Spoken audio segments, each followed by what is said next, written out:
Assalamualaikum warahmatullahi wabarakatuh. Bismillahirrahmanirrahim. Alhamdulillahilladzi hadana lihada wa ma kunna linahtadiya laula an hadanallah. Wassalatu wassalamu ala rasulillah wa ala alihi wa ashabihi wa man tabi'ahu wa wala. La haula wa la quwwata illa billah, amma ba'd. Qala ta'ala qad aflaha man tazakka wa dzakara isma rabbih fasalla. Jamaah yang dimuliakan oleh Allah, mari kita awali kajian kitab Risalah Qusyairiyah dengan bersama-sama membaca Ummul Quran agar kita tetap sehat walafiat, ilmu manfaat, rezeki kang sarbarokah, anak cucu soleh dan solihah. Besok apabila kita dipanggil oleh Allah, kita mendapatkan husnul khotimah. Ala hadhihi niyah wa ala kulli niyatin solihah. Al-Fatihah.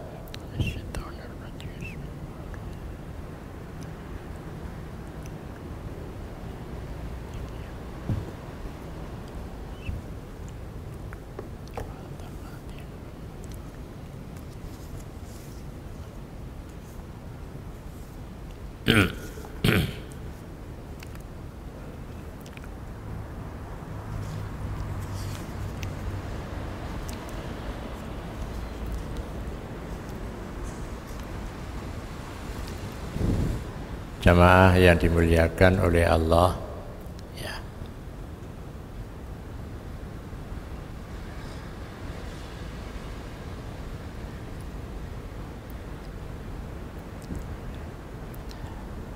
Kita masih membahas tentang qanaah, ya. Nrimo ing pandume Gusti Allah.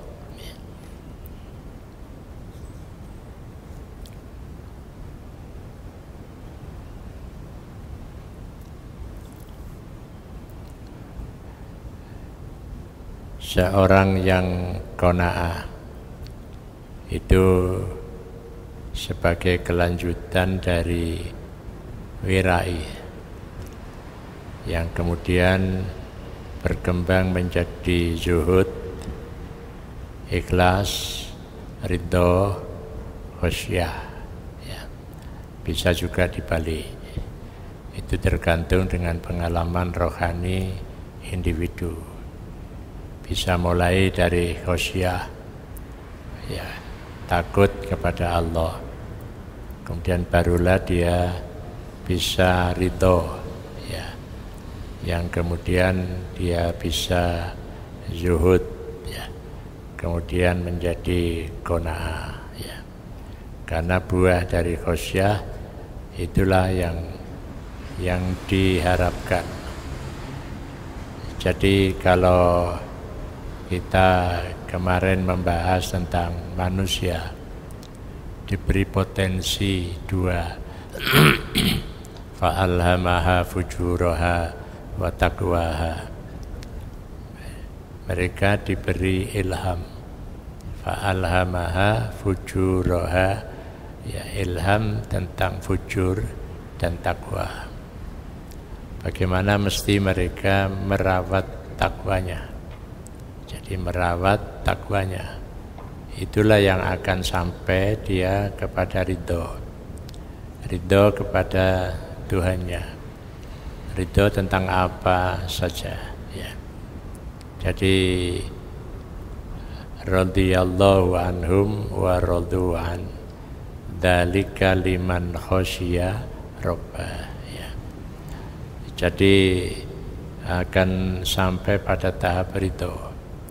Jadi apapun yang dia alami, dia karena khosyah, maka dia ridho dengan apa yang terjadi.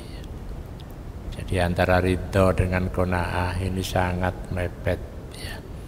Jadi ridho bersedia menerima apa saja yang diberikan oleh Allah, baik itu harta, kondisi badan, jabatan dan lain sebagainya.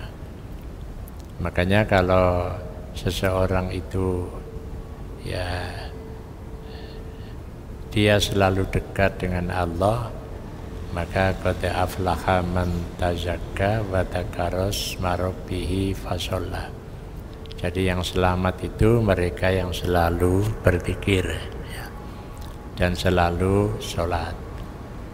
Jadi kalau perintah Nabi, jaga sholatmu, hafidhu ala sholawati wa sholatil wusta, jagalah sholatmu ya. Jadi tidak dijelaskan kalau kita menjaga sholat buahnya apa ya, tapi yang jelas kita mikir sendiri karena dia akan selamat gitu ya. Maka kalau dia itu selamat, dalam Al-Quran disebutkan innal abrara lafi naim ya. Dia dikategorikan sebagai al-abror ya, orang yang sukses ya. Al-abror itu orang yang sukses. Pasti lafi naim, jadi pasti berada pada lingkung kenikmatan Allah. Tapi kalau dia jauh dari Allah, maka dia akan tidak abror, akan mencelakakan dirinya sendiri. Maka di sini disebutkan wa innal fujjara lafi jahim, dan sesungguhnya orang yang fujur ya, suka melakukan kejelekan, berarti dia suka berhubungan dengan setan ya, maka dia akan terjerumuskan karena setan. Wa innal fujjara lafi jahim ya. Nah, kemudian juga ada firman Allah ya, dalam surat Al-Balad, wa ma adra kamal aqabah fakku raqabah ya. Tahukah kamu apakah kesulitan itu? Ialah memerdekakan budak ya. Jadi apa kesulitan itu pada diri seseorang? Ya, memerdekakan budak. Karena apa? Karena perbudakan itu sudah berjalan ribuan tahun sebelum Nabi Muhammad diutus. Sehingga Nabi memerintahkan pembebasan budak. Tapi pembebasan budak itu paling berat. Jadi pembebasan budak paling berat untuk zaman itu. Itu pada abad ke-7 Masehi. Tapi baru diratifikasi pada abad ke-18 oleh Amerika, yang kemudian abad 19 diikuti oleh Inggris, dan semua negara mengikutinya. Sehingga apa yang terjadi sekarang, perbudakan sudah tidak ada. Jadi perbudakan secara zahir, tapi sekarang ini ada perbudakan secara batin ya. Tapi bagi seorang yang khosya ilallah, maka dia tidak akan ya mengalami walaupun itu dirasa perbudakan batin. Jadi walaupun dirasa seperti adanya perbudakan batin ya. Jadi perbudakan batin itu paling enggak enak. Tapi bagaimana dia ketika mengalami situasi seperti itu, dia tidak merasa diperbudak. Jadi tidak merasa sama sekali. Dia merasa menjadi orang yang merdeka. Jadi tekanannya memang berbeda. Kalau dulu perbudakan itu secara zahir fisik, Jadi orang dikuasai orang lain. Ya. Kalau enggak ya dipukul. Gitu ya. Nah kalau tidak bisa dibina ya dibinasakan. Gitu. Itu kalau dulu. Sekarang perbudakan itu tidak nampak. Ya. Jadi hanya secara batin. Tapi bagaimana itu terjadi pada diri kita, maka kita tidak perlu kemudian mengeluh. Itulah pemberian Allah yang harus saya waspadai. Ya. Karena itu bisa mengurangi khosyah ilallah. Ya.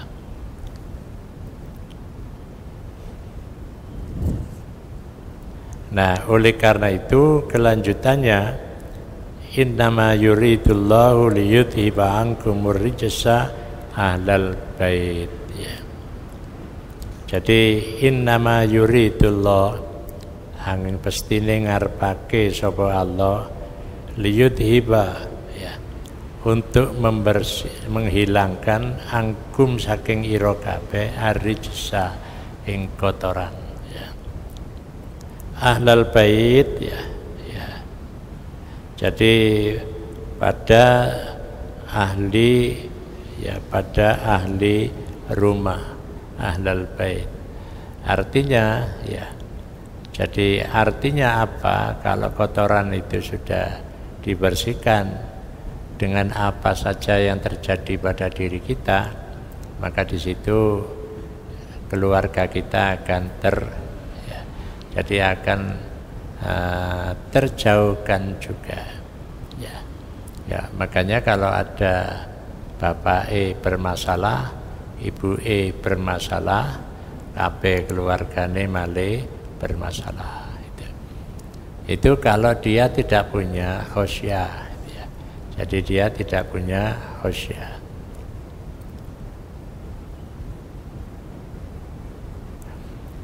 Kemudian ada firman Allah lagi, habli mulkan la yambagi li ahadin mim ba'di.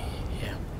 Habli panjenengan paringi kula, ya, Gusti mulkan, ing kerajaan la yambagi, yang tidak patut, ya, tidak pantas li ahadin bagi satu orang pun mimbati sesudah saya.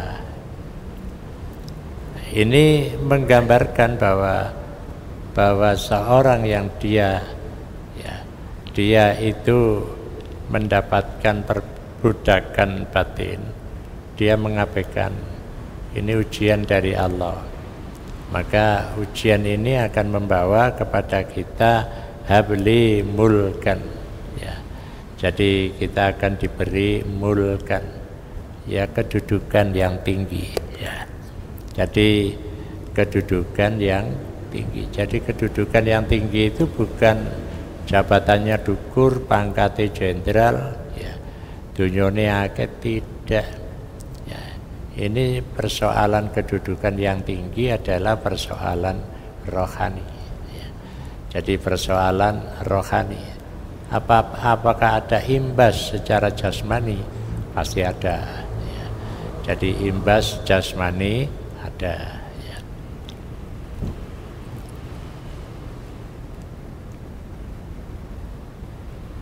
Jadi keuntungannya kalau dia itu, ya, memperhatikan dua hal. Di sini takwa, ya. Di sini fujur. Ya. Tapi kalau dia menekankan di takwa, maka dia akan mendapatkan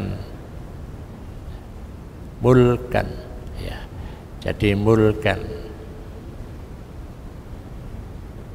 Dan tidak diberikan kepada satu pun setelah saya. Jadi dia diberi kedudukan yang tinggi di hadapan Allah. Makanya kedudukan itu bukan berarti sesuatu yang bersifat materi, tapi orang membaca yang bersifat rohani.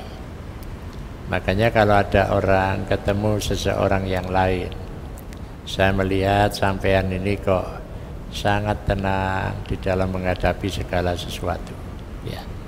Maka itu sebenarnya adalah karena sama-sama orang yang melihat kondisi batin gitu. Ya sama dengan kalau kita mengambil dalil la ya'riful wali illal wali, ya ora kenal wali kejaba wali. Makanya supaya dheweke diarani wali, maling ngarani kancane wali, ya. Jadi ngarani kancane wali. Padahal sebenarnya tidak begitu. Ya, sebenarnya kondisi batin seseorang itu dibaca orang lain karena dia sendiri juga sedang mengolah kondisi batin, ya. Jadi olah rasa itu ya, olah rasa.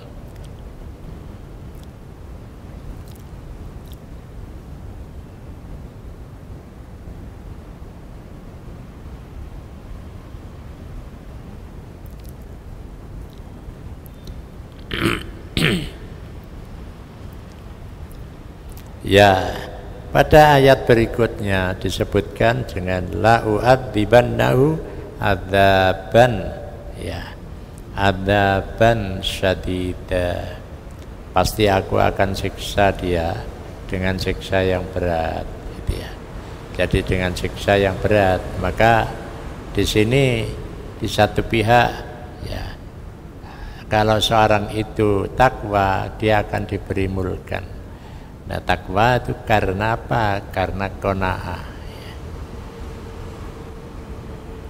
Tapi kalau fujur, ya, jadi kalau dia fujur, maka la u'adzibannahu adzaban syadida. Dia disiksa, ya. Jadi dia akan disiksa, ya. Nah, jadi kalau begitu gampang ngukur itu, ya, orang itu terpengaruh dengan takwanya, ya, dan bisa terpengaruh dengan fujurnya. Jadi kalau orang itu kok baik, itu ya karena pengaruh takwa, dan itu akan dia mendapatkan kedudukan, ya, yang tinggi. Tapi sebaliknya kalau dia itu fujur, ketoke kaya dikai api, ketoke, ya. Makanya bagi kita itu selalu bertanya, kira-kira kalau saya menerima jabatan ini, iku ndadekno bagus apa ora nang awakku, ya. Jadi ndadekno bagus apa ora, gitu. Jadi kalau ndadekno bagus, ya, maka kita terima. Kalau enggak ndadekno bagus, enggak usah diterima. Nah, itu sinyalnya sinyal ketuhanan.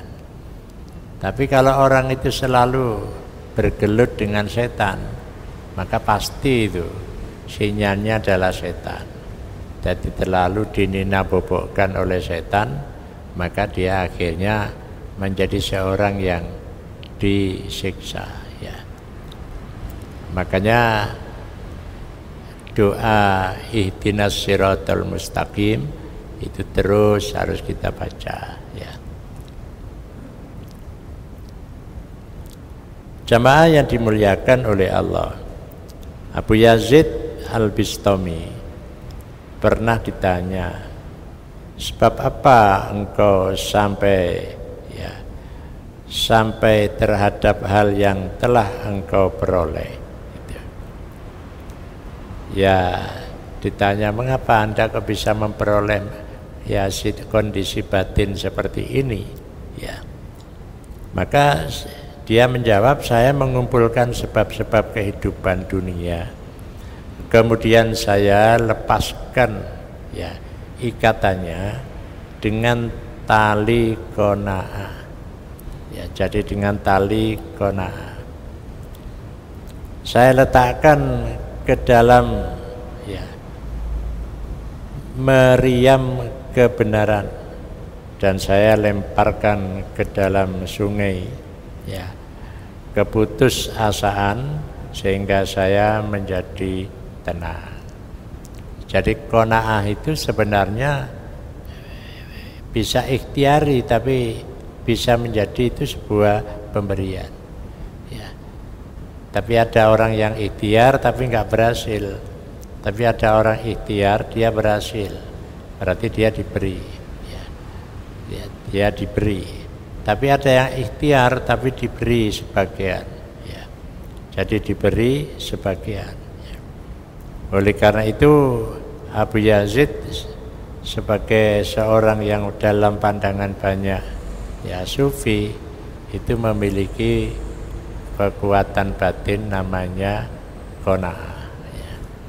Jadi qanaah ya, qanaah duniawi ya, qanaah materi ya, qanaah non materi ya. Muhammad bin Farhan berada di Samura. Dia mengatakan bahwa dia telah mendengar ya, dia mendengar Kholi Abdul Wahab mengatakan, saya duduk di samping Junaid al-Baghdadi ya. Pada suatu musim ya. Di sekelilingnya terdapat rombongan orang. Jadi rombongan orang ajam dan orang tua-tua. Orang ajam itu orang bukan Arab ya. Di antara mereka ada seseorang membawa 500 dinar dan meletakkannya di hadapan Junaid ya. Ya. Dia mengatakan bagi-bagikanlah dinar ini ya. Jadi Junaid maksudnya kepada orang-orang yang fakir. Kata pemilik ya.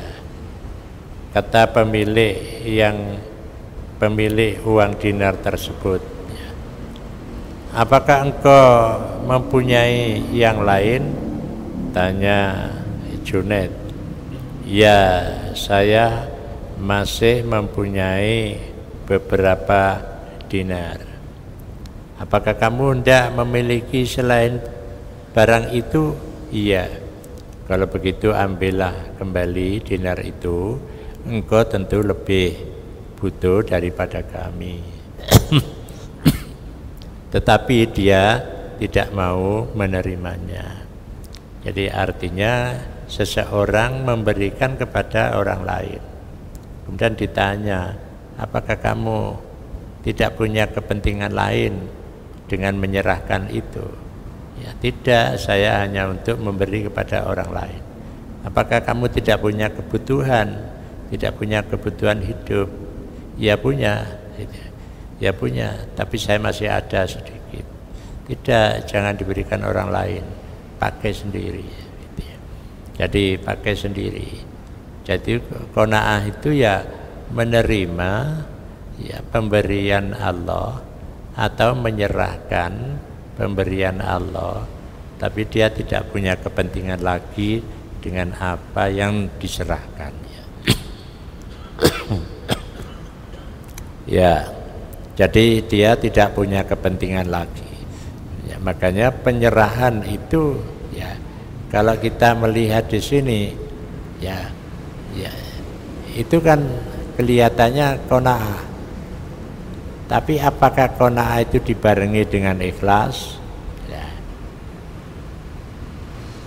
Nah, itu menjadi pertanyaan. Maka qanaah dengan menyerahkan apa saja pada orang lain, tapi dia harus ikhlas. Nah, ikhlas itu dia tidak punya kepentingan lagi. Tidak punya kepentingan lagi dengan apa yang dikeluarkan itu. Tapi kalau kepentingannya ya memang melihat sesuatu. Sekarang zaman ini selalu difoto, menyerahkan kepada orang lain ya. Kemudian difoto. Ini sebagai bukti penyerahan, boleh ya. Tapi jangan sampai itu berubah menjadi supaya banyak dilihat orang banyak gitu. Nah itu lain gitu ya. Makanya kemarin itu kan banyak ya imam sholat di Masjidil Haram, itu melihat orang-orang Indonesia ini paling aneh, ya paling donga di ngarepe Ka'bah, kancane dikongkon moto, ya bareng ngono selfie di burine di ngarepe Ka'bah, itu kan yang ngungkuri Ka'bah, ya ingin donga diwaca dikirimno kancane. Apakah ini bukti bahwa dia itu berada di depan Ka'bah, bener-bener tawaf, ya bener-bener umroh, atau itu sebagai pameran? Makanya di sini noto ati itu paling angel, ya. Jadi noto ati itu paling angel. Ya ono kalane yaitu sebagai bukti bahwa dia bepergian, ya. Tapi ada itu pamer. Nah itu sesuatu yang tidak bisa dibaca di hati orang, ya. Jadi tidak bisa dibaca kecuali orang itu, ya. Jadi kecuali orang itu sendiri. Nah kalau kita dimintai ya yang namanya dimintai tolong, tapi notone hati itu yang paling penting, gitu ya.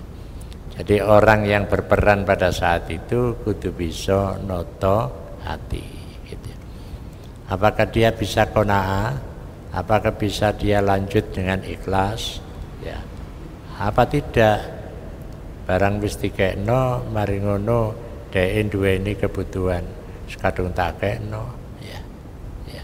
Kadung tak kekno, ternyata iki ana kebutuhan. Nah ini yang paling susah, gitu ya. Nah itu kehidupan, itu pengalaman rohani seseorang seperti itu. Makanya kalau di sini disebutkan ya, jadi di sini bagian yang akhir Muhammad bin Farhan berada di Samura. Dia mengatakan dia telah mendengar, ya.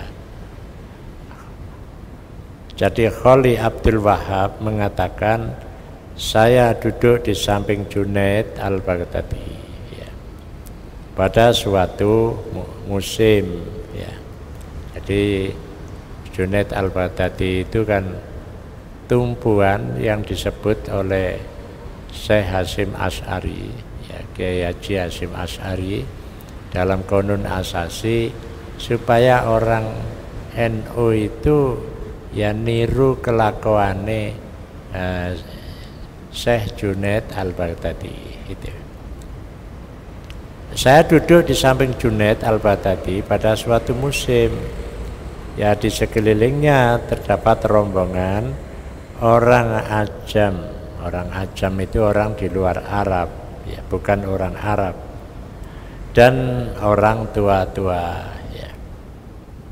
Di antara mereka ada seseorang membawa 500 dinar dan meletakkannya di hadapan Junaid.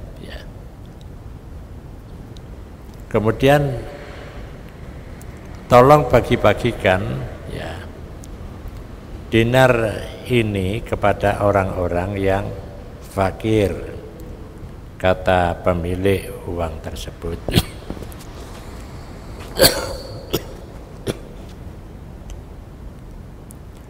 Apakah engkau mempunyai uang lain? Ya, tanya Junaid. Ya, saya masih mempunyai beberapa dinar. Apakah kamu tidak memiliki selain barang itu? Iya, ya. Jadi padahal saya kepingin dengan barang yang lain, ya. Kalau begitu ambillah kembali dinar itu, ya. Engkau tentu lebih, ya, memerlukan daripada kami. Tetapi dia tidak mau menerimanya, ya. Jadi itu ujiannya. Kalau kita itu mengeluarkan terus kita mikir kanggo awake dhewe kangelan kok. Ya kalau itu berpikir kemanusiaan, ya itu kan berpikir kemanusiaan lah, wong awake dhewe kangelan kok. Ya kok dikekno wong. Ya kalau awake dhewe kangelan ya di kanggo memenuhi kebutuhan dhewe. Itulah cara ilmu kemanusiaan. Tapi cara ilmu ketuhanan Ya soal kebutuhan nanti kan dipenuhi oleh Allah, walaupun tidak lewat uang itu gitu. Jadi ada yang berpikir seperti itu. Itulah olah rohani, manajemen kolbu ya. Jamaah yang dimuliakan oleh Allah, jadi kalau begitu qanaah gandengane kudu ikhlas ya. Jadi ya qanaah tapi kudu ikhlas. Tapi apa ada orang yang qanaah enggak ikhlas? Ya ada. Ya di hadapan orang mungkin dia kelihatan ikhlas, tapi setelah pergi dia mikir-mikir lah iya wong iku mang lho kate tak gawe tuku iki kok malih digawe dikekno sedekah itu ya. Jumatan gawa duit ya hanya 1 lembar 100.000 umpamanya. Begitu wong blong liwat iki dilebokno rene apa ora? Padahal engkau perlu nih digawe tuku liyane. Nah pada saat itu terjadi perang kan di dalam batin, ya akan mengalami perang di dalam batin ya. Maka karena situasi batin seperti itu, maka ada 2 pilihan podo apike, cuma sing siji luwe api. Lek cara kemanungsan ya aku butuh apa-apa kok. Jadi mulai butuh apa, tuku apa. Padahal duitnya mek 1 lembar gitu. Tapi bagi orang yang punya keyakinan ya, nanti diganti oleh Allah ya, maka keyakinannya itu akan terwujud, keikhlasannya akan terwujud gitu. Dan itu akan selalu terjadi pada diri kita.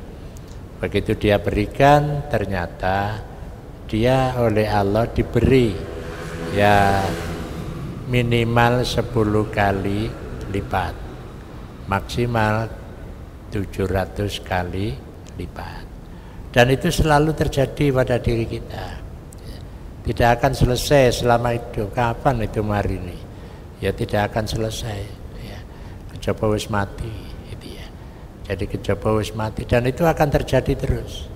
Pada saat itulah nilai ketuhanan dominan apa ndak? Kalau nilai kemanusiaan dominan ya kasih itu dilebokno duit 100 ya. Nah, tapi kalau nilai ketuhanannya kuat maka dimasukkan dengan keyakinan diijoli dening Allah gitu ya. Jadi diijoli dening Allah. Makanya noto ati inilah yang paling penting gitu ya. Jadi noto ati yang paling penting. Nah diantaranya adalah bagaimana ketika kita ini maunya qanaah ya, tapi ada pikiran lain. Nah di sini yang menjadikan orang itu wurung. Jadi qanaah itu bukan sifat ya pada diri seseorang. Maksud saya qanaah itu sifat. Tapi bagaimana ketika kita ini dihadapkan dengan tantangan. Nah, tantangan ini kan kotak sing keliling di masjid. Nah ini kita mau qanaah apa enggak? Gitu ya. Nah, itulah perang hati di situ. Ya. Jadi perang hati itu di situ. Ya. Jadi perangnya itu kan perang nilai kemanusiaan dan nilai ketuhanan. Mana yang dominan? Ya satu ketika kita jadikan nilai kemanusiaan ini dominan. Tapi satu ketika nilai ketuhanannya dominan. Bagaimana dia ya menjadi seorang sufi itu ya nilai ketuhanannya itu selalu dominan. Jadi perilakunya didominasi nilai-nilai ketuhanan. Tapi semua itu tergantung kebiasaan. Jadi tergantung kebiasaan. Jadi kalau kebiasaannya itu memang nilai kemanusiaan yang dipengaruhi oleh nilai setan, ya, pandangan setan, ya ono apa-apa ya tetap itu yang menjadi pijakan. Gitu. Tidak kemudian Moro berpikir nilai ketuhanan, iki anak buah kok gak pinter blas, kok ngerteni apa sing tak lakoni kabeh, iki dipindah apa didor gitu ya. Akhirnya didor, itu setan itu Pak ya. Nah itu akhirnya didor, jadi nih setan itu dominan itu. Karena apa? Karena kebiasaan. Makanya kalau Al-Ghazali mengatakan bahwa orang itu menjadi baik, itu ya pertama dia harus membiasakan baik gitu. Ya, al-i'tiyad fi a'malil khairat ya. Jadi fi a'malil khairat ya, membiasakan. Nah, jangan sampai membiasakan sesuatu yang tidak baik gitu. Jadi dibiasakan. Nah, itu pembiasaan itu sejak kecil. Nah, alhamdulillah ya masyarakat ini adalah masyarakat yang sudah terbiasakan dengan kebaikan. Sehingga yang terjadi masyarakatnya itu kalau tahu ada kejelekan, maka kejelekan itu hanya bagian kecil kalau dibandingkan dengan masyarakat yang suka dengan kebaikan. Tapi kejelekan itu ada yang hanya dikenal oleh beberapa orang ya. Tapi ada kebaikan yang dikenal banyak orang. Nah, kejelekan itu ada yang hanya diketahui beberapa orang, tapi ada kejelekan yang diketahui oleh seluruh bangsa Indonesia ya. KBRI bahkan luar negeri pun tahu. Nah, itu makanya bahayanya kumpul karo setan.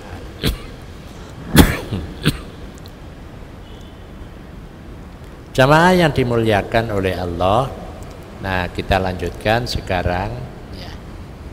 Jadi qanaah ya, yang ikhlas itu qanaah yang penuh dengan tawakal. Wis disehno ae rono sapa jare Gusti Allah gitu ya. Jadi tawakal. Karena disinilah perang antara di dalam hati kita. Apakah qanaah kita ini ikhlas, yang itu memunculkan tawakal.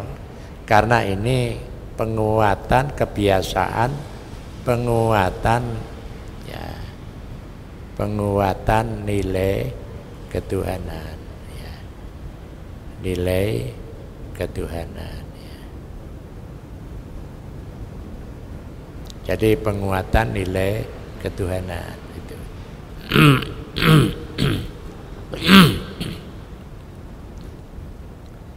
Nah, jadi kalau begitu ya qanaah itu tidak cukup berdiri sendiri ya, tapi harus tawakal yang saya contohkan tadi. Kalau kita mengeluarkan sapa jari Gusti Allah, mulai diijoli ya. Jadi satu ketika Abu Bakar ya dengan semua sahabat dan istrinya itu diundang oleh Rasulullah untuk menghimpun dana guna pembiayaan dakwah Islam ya.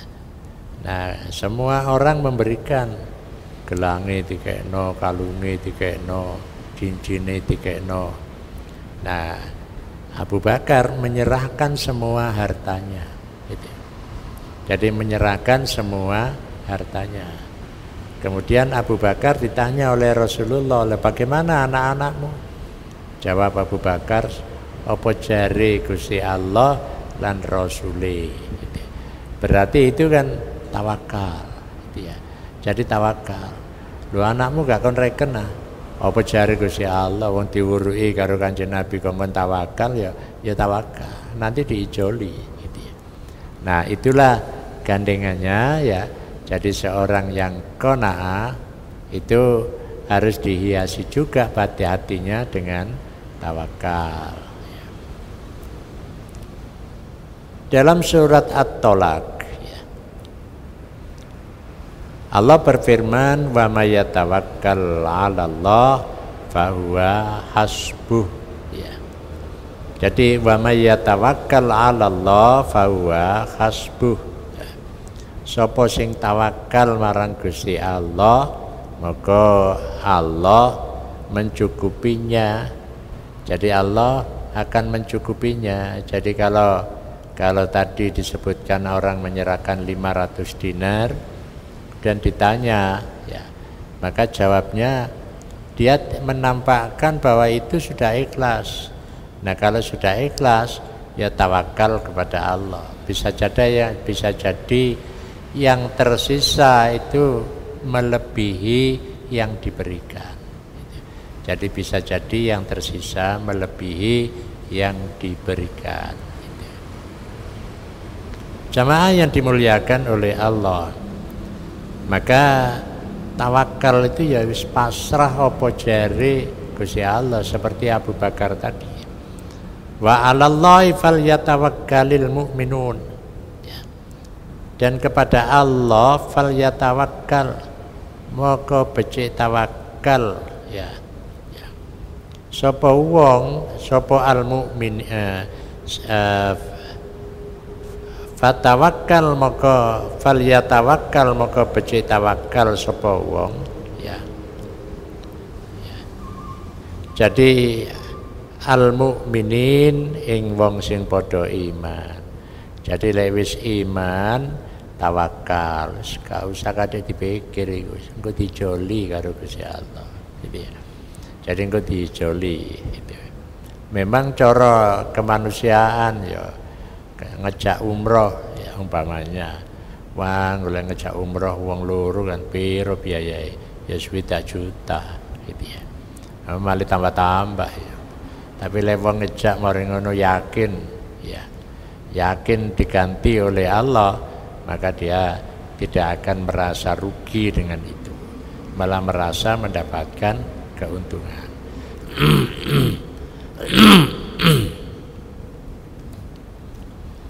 Kemudian ayat lagi, wa 'alallahi fatawakkalu in kuntum mu'minin. Nek seliramu iku bener-bener orang yang beriman, maka tawakallah kepada Allah gitu ya. Jadi tawakallah kepada Allah. Ini menggambarkan bahwa tawakal itu agama juga mengajarkan. Ya, jadi agama mengajarkan. Nah, itu harus selalu dipasang di hati kita. Bahwa kalau orang itu tidak tawakal, ya akhirnya melangkah apapun tidak terjadi. Jadi orang sido melangkah, ya. Orang sido melangkah karena apa? Orang tawakal. Tapi kalau dia tawakal, maka melangkahnya akan terwujud. Gitu. Dan apa yang dikhawatirkan tidak akan terjadi, malah yang terjadi adalah sesuatu yang diharapkan. Jadi sesuatu yang diharapkan. Jadi gandengannya qanaah tadi adalah tawakal, ya. Makanya tawakal itu, ya, ada yang mengatakan bahwa tawakal itu ada dua macam. Ada tawakal dohir, tapi ada maksud saya tiga macam. Ada tawakal dohir, ada jadi dohir, kemudian ada tawakal batin,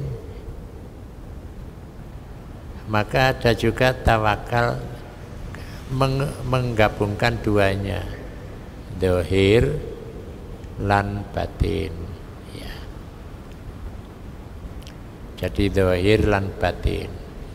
Jadi kalau dohir itu ya biasanya hanya ada di mulut, ya. Jadi ada di mulut, tapi tidak mesti di batin.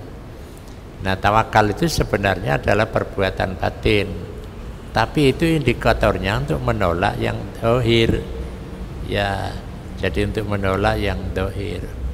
Tapi ada tawakal itu yang dohirnya juga menggambarkan tawakal, yaitu merupakan gambaran dari batin, ya. Jadi gambaran dari batin.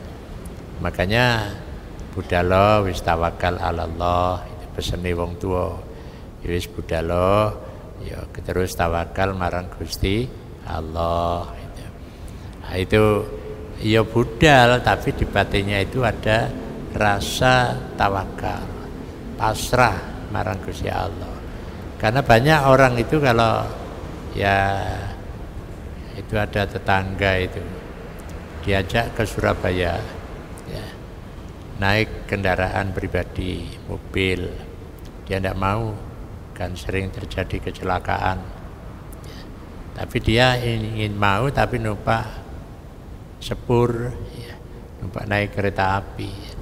Katanya teko oma nanggani stasiun kan naik mobil, ya tabrakan di situ. Jadi itu karena apa? Kalau sudah ada keraguan, tidak boleh dilanjutkan. Nah, kalau sudah mantep, tawakal, ya wis jalan. Moga-moga selamat, itu aja sudah. Jadi tidak boleh kemudian dia kemudian ragu dalam melakukan apapun. Itu.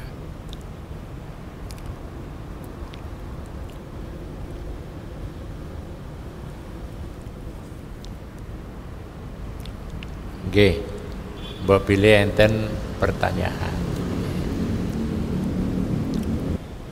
Nggih, jadi kita ini belajar noto hati. Jadi seorang sufi itu selalu menekankan di situ, ya. Ya, menekankan bagaimana noto hati. Berarti kalau noto hati kan berarti mengokohkan nilai ketuhanan. Makanya kalau bangsa Indonesia itu kan menyatakan kemerdekaannya itu, pada 17 Agustus 1945. Coro logika perang, ya. Kita itu masih dalam suasana ya menghadapi penjajah. Maka terjadilah ya perdebatan di antara para petinggi negara pada saat itu, tokoh-tokoh masyarakat. Apa segera dinyatakan proklamasinya atau tidak? Yang satu menyatakan tidak, tapi yang satunya kita laksanakan aja sekarang. Maka dipilihlah hari itu, ya, 17 Agustus, ya, 1945. Nah, pada saat itu dibacakan proklamasi. Ya sudah, itu dinyatakan merdeka. Tapi tantangannya besar, ya. Karena sekutu masih berada di seluruh wilayah Indonesia. Tidak hanya Surabaya, ya Jakarta, Bandung, sampai Ambon, ya begitu. Tapi karena semangat kemerdekaan itu, itulah yang menjadikan ya bangsa ini tidak kemudian putus asa. Jadi kalau begitu ya, karena apa? Karena menetapkan membaca teks proklamasi itu tidak serta-merta moro wis koyo-koyo aman. Padahal mungsune sak pirang-pirang. Akhirnya pada saat itulah yang terjadi adalah bagaimana kita dengan apa yang dinyatakan kemerdekaan, ya, orang mau menyerang merebut kembali, ya mereka justru kalah. Disitulah akhirnya diungkapkan bahwa berkat rahmat Allah, ya, yang maha kuasa, gitu. Jadi berkat rahmat Allah yang maha kuasa. Nah, di situ yang biasanya kita tidak memperhatikan. Apa ya kemudian moro-moro lek wis merdeka, moro kabeh merdeka, ya. Mungsu sekutu aman moro lunga. Ya tidak, dia berusaha untuk menjajah kembali. Tapi negara-negara lain itu justru menyatakan ya menerima kemerdekaan. Jadi mendukung kemerdekaan Indonesia. Ya, jadi mendukung kemerdekaan Indonesia. Ini yang biasanya ya hal-hal seperti inilah persoalan batin yang terjadi pada pemimpin kita. Tapi mereka dengan kuatnya sebagai apa jari Gusti Allah wis tawakal. Lek ade direbut maneh ya wis wani perang. Walaupun nggawa mriyem apa nggawa anu, Pak. Ya bambu runcing. Ya cara logika ya bambu runcing ambek mriyem ambek pas pesawat ya kalah. Tapi ya apa carane bambu runcing itu bisa kuat ngalahno ya bom. Nah, ini yang harus dicari itu. Makanya kalau saya melihat anak-anak muda di Palestina musuh Israel itu kan senjata gak punya, Pak. Itu senjata gak punya, tepil ya. Mesinnya tepil itu disewuk dhisik ya. Lah ilmu sewuk menyewuk ini ya, yang mereka nggak kenal itu. Kalau orang Indonesia kan kenal ilmu sewuk menyewuk. Jadi ya di sewuk bambu runcinge kan gitu. Ya walaupun ya apa ya tetap logika menungso kalah. Nah, kalau di Palestina kan ya tidak disewuk, ya mek ngeneki apa tank apa watu sing ditepilno itu. Tapi tanknya ya ora apa-apa, tank kok ditepil ya. Tapi kalau niru apa yang terjadi riwayat dalam Al-Quran ya, maka kita melihat bagaimana alam taro kaifa fa'ala rabbuka bi ashabil fil alam yaj'al kaidahum fi tadlil wa arsala alaihim tayron ababil. Nah itu kemudian ketika tarmihim ambil nepil ya, nah, akhirnya nek ngenai tank kobong. Lah Israel bingung, Mbah. Ana tank kena tepil kok kobong iki tarmihim min bihijaratin min sijil faja'alahum ka'asfim makur. Itu karena apa? Karena tawakal yang kuat gitu ya. Jadi tawakal yang kuat pada masyarakat. Bisa itu kolektif masyarakat, bisa itu pribadi. Jamaah yang dimuliakan oleh Allah, saya kira itu yang dapat kita kaji. Semoga ini menambah wawasan kita semua. Wallahu a'lam bishawab. Assalamualaikum warahmatullahi wabarakatuh.